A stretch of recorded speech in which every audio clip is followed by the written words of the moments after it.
The fox borrows the tiger's might. In a dense forest, there lived a cunning fox. The fox was not strong, but it was very smart.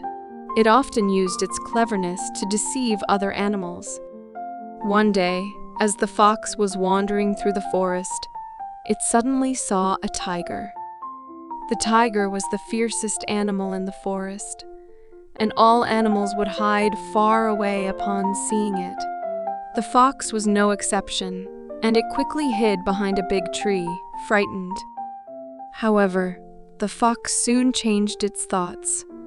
Although the tiger is very fierce, it is also very lazy.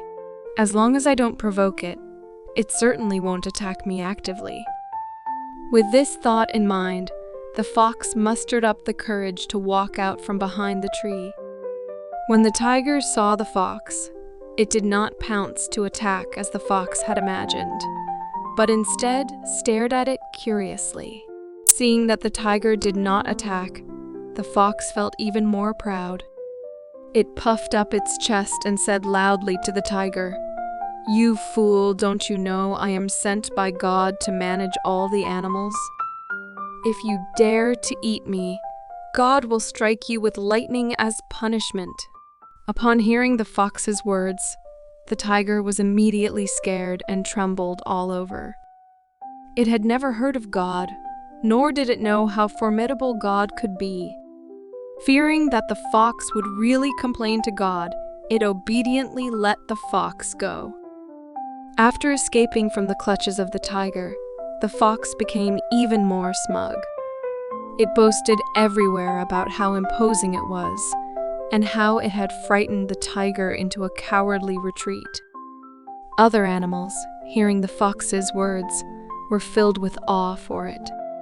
From then on, the fox bullied other animals by using its borrowed authority. It often snatched food from other animals and forced them to work for it.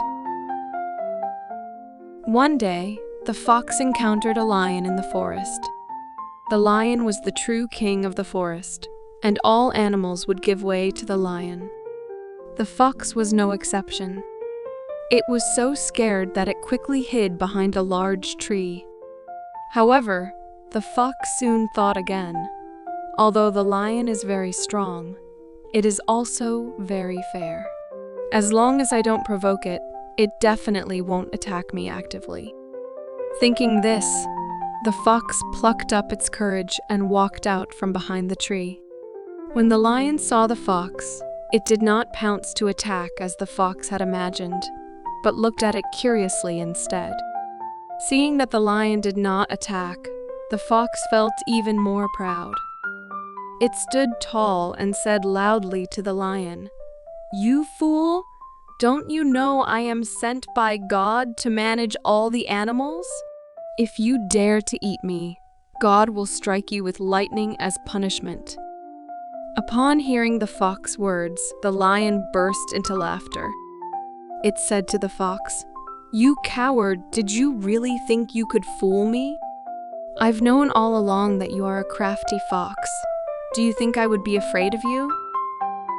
After saying this, the lion swiped with its paw and killed the fox. The death of the fox served as a profound lesson to all the animals.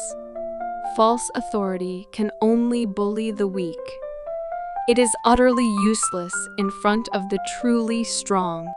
The morale of the story of the fox borrowing the tiger's might tells us that one should not rely on the power of others to oppress people, or else one will eventually suffer the consequences.